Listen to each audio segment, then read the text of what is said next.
Terminons cette édition en musique. Il avait 4 ans quand son père lui a mis un accordéon entre les mains.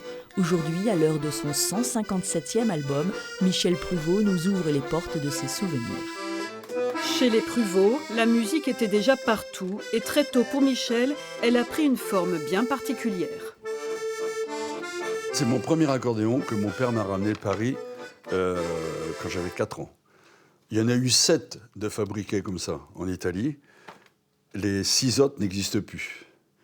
Les gamins de mon âge, à l'époque, qui avaient eu leur accordéon aussi, des fils de profs, ont tout balancé. Donc voilà. Moi, je l'ai conservé.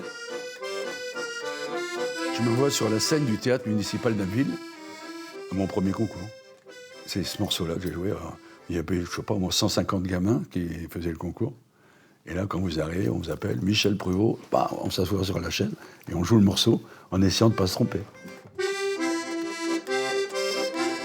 Il y a un morceau en Picardie que mon père a écrit pour l'équipe de football d'Abbeville et qui s'appelle Allez Abbeville. Ça fait ça. Et d'ailleurs, cette musique, elle est sur le carillon de la ville. Vous savez combien ça pèse ? 12 kilos. 12 kilos sur les épaules et une endurance à toute épreuve. En 1982, il bat le record du monde en jouant plus de 177 heures d'accordéon non-stop avant d'écrire une autre page, celle de la télé. Alors, il y en a un qui va vous plaire parce que je l'ai écrit exprès pour France 3. C'est quand on a démarré sur un air d'accordéon, c'était en 1991, et ça faisait ça.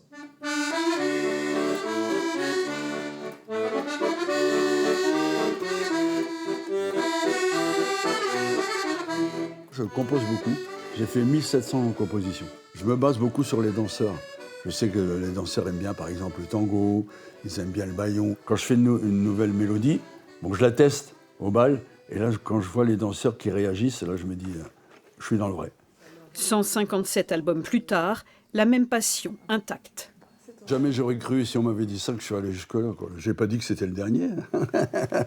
Mais bon, je désespère pas que ce soit le dernier, déjà. J'espère toujours, j'écris des nouvelles chansons en disant, tiens, l'année prochaine, je vais faire un album avec des nouveautés, un truc comme ça. Ça veut dire que vous ne vous arrêterez jamais. Bon, j'ai pas envie. Je pense que tant que je peux, je jouerai.